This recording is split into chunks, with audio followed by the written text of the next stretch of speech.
자, 이번 시간에 대손금과 대손충당금 조정에 대한 부분을 설명을 드리겠습니다.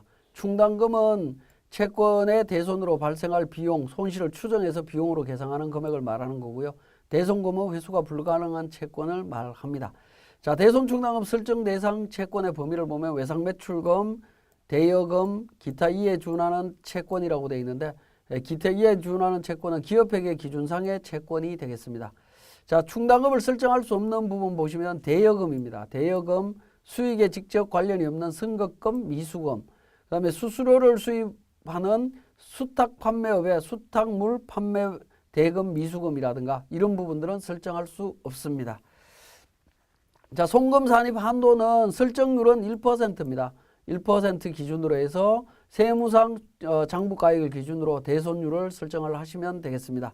물론 이제 대손 실적률을 적용할 수도 있는데 실적률은 직전 사업연도 종료일 현재 세무상 채권 잔액에서 당해 사업연도의 대손금 요건 충족된 부분을 기준으로 해서 계산을 하시면 됩니다. 자, 대손 충당금에 대한 세무조정은 총액법 기준으로 세법은 적용하고 있기 때문에 대손 충당금 설정액은 재무상태표상의 충당금 기말 잔액이 됩니다. 기말 잔액이 되고요. 한도액하고 비교해서 초과되는 금액은 필요경비 불산입 처리가 되고요. 한도 미달 금액은 세무조정 없습니다. 결산조정 사항이기 때문에 세무조정이 없다라는 거고요. 자, 대손금에 대한 대손 사유가 되겠습니다. 자, 결산조정과 신고조정이 모두 가능한 대손 사유, 소멸시효 완성과 관련되는 부분입니다. 소멸시효가 완성됐다면 가능하다라는 겁니다. 자, 소멸시효 완성에 있어서 세금계산서를 발행한 후에 매출채권 일부를 받았을 때는 어떻게 되느냐는 건데 받은 경우에는 승인에 해당되기 때문에 시효가 중단됩니다. 예를 들어서 소멸시효가 지금 3년인데 예를 들어서 뭐 한 2년 9개월 만에 돈의 일부를 받았다라고 하면 그때부터 다시 3년이 이 소멸시효가 진행이 된다라는 부분입니다. 그런 부분들 주의해서 챙겨보셔야 되고요. 소멸시효가 완성되기 전에 진행을 했다든가 또는 정당한 사유 없이 그러니까 소멸시효 완성으로 가버렸다라고 하면 이때는 접대비나 기부금으로 본다라는 점도 기억을 하셔야 될 것 같습니다. 자, 소멸시효 완성정도 챙겨보시면 되겠고 그 다음에 반드시 결산조정이 원칙인 경우가 있습니다. 신고조정이 불가능하다라고 하는 부분인데 채무자의 파산이나 사업의 폐지, 사망, 실종 뭐 이런 경우에는 회수할 수 없다라고 판단이 되면 결산조정입니다. 그 다음에 부도일로부터 6개월 이상 경과한 수표 음상의 채권, 외상매출금 관련되는 부분도 6개월 지나고 나면 결산조정으로 처리할 수 있습니다. 회수기일이 6개월 이상 경과한 채권 중에 회수 실익이 없다고 인정되는 20만 원 이하의 금액 이런 부분들도 그러니까 결산조정으로 대손 처리할 수 있습니다.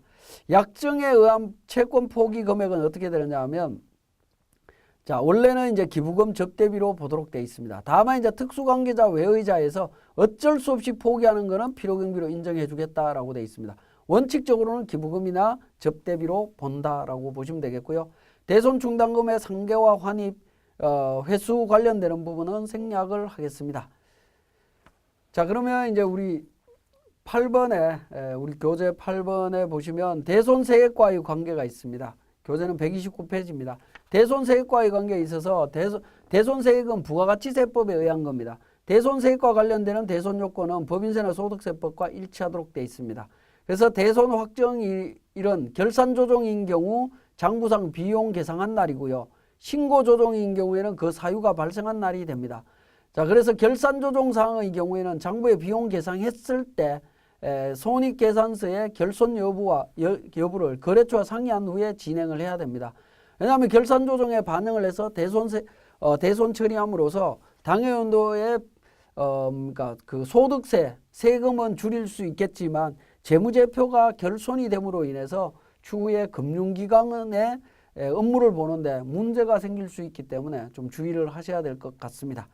자, 그러면 우리 세무사랑 프로 운영에 대한 우리 사례를 통해서 한번 보도록 하겠습니다. 자, 사례를 보면 대손충당금 및 대손금 조정 명세서에서 대손금 조정부터 두 번째 이제 매출채권 등에 대한 총액 잔액을 정리를 하고요. 대손충당금을 조정을 하게 되는데 대손금부터 먼저 정리를 합니다. 우리 교재 자료에 보면 3번 자료에 130페이지 3번 자료입니다. 대손금 150만 원, 부도금 150만 원 이렇게 되어 있습니다. 부도 발생일로부터 6개월 경과돼서 12월 31일 날 처리했다라는 겁니다. 그래서 개정과목 부도원가 수표 채권 내용은 매출 채권이었고요. 대손 사유는 6개월입니다. 그래서 150만 원 정리했고 충당금하고 상계했다면 25번에 정리하시면 되겠고 충당금하고 상계하지 않고 바로 필요경비로 계산했다면 26번에 150만 원 입력을 합니다. 총액으로 입력하고요. 27번은 필요경비 불산입 금액, 인정하지 않는 금액에 대한 부분입니다. 자, 부도원가 수표 같은 경우에는 매수당 1,000원을 부인하도록 되어 있죠. 그래서 1,000원을 부인을 했습니다. 그리고 매출 채권과 관련해서는 F12번 불러오기를 통해서 자료를 반영하시면 되겠습니다. 불러오기를 통해서 외상매출금, 바들러금, 선거금, 부도금 반영을 해주시면 되겠고 반영하실 때 필요경비 불산입된 채권 잔액이 있다면 단기에 반영을 해주셔야 됩니다. 16번 기말 현재 대손금 부인 누구에게 반영을 한다라는 거 기억을 해 주시고요. 자, 그 다음에 3번에 대손 충당금 조정과 관련되는 부분입니다. 자, 설정 대상 채권 잔액은 2번 매출 채권 등의 총액 잔액에 있는 19번 잔액이 자동으로 반영이 되어 있을 거고요.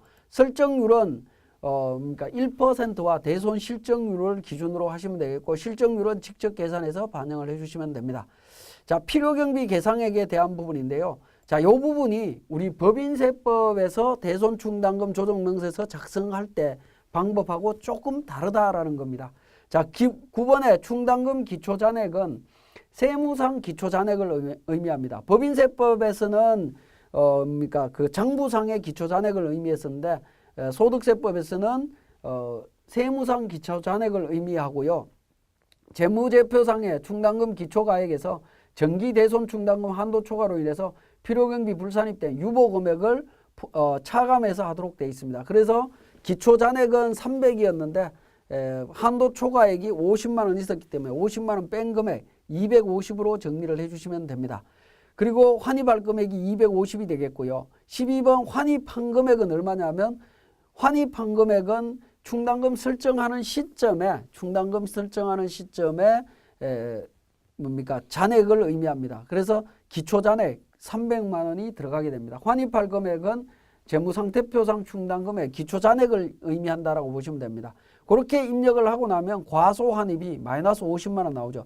이 마이너스 50만 원이 정기말 유보잔액과 동일한 금액이다라고 보시면 되겠네요.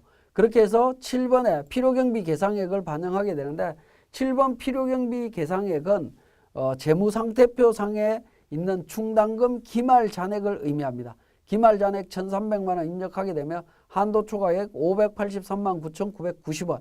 자, F3번 조정 등록을 통해서 세무조정을 해주시면 됩니다. 자, 여기까지 대손금 및 대손 충당금 조정 명세서에 대해서 설명을 드렸습니다.